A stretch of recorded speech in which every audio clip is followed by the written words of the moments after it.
I wanna show you guys how to color grade night footage. Let's go! To begin color grading our night footage, we need to add Lumetri Color to our video. Go over to Effects and search for it, and then click and drag it onto your clip.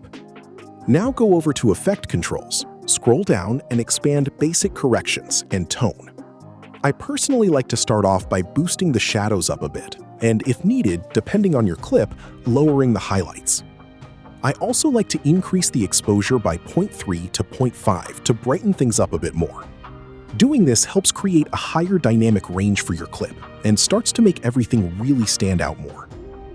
Next, we want to scroll down and expand the creative options, and then expand adjustments.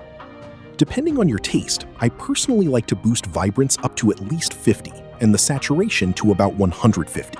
But of course, this will change depending on your specific video. Finally, if you want to see the before and after adjustments we've made, you can simply click on this FX symbol next to Lumetri Color, and it will toggle the effects on and off. Let's solve together. Put your like and subscribe.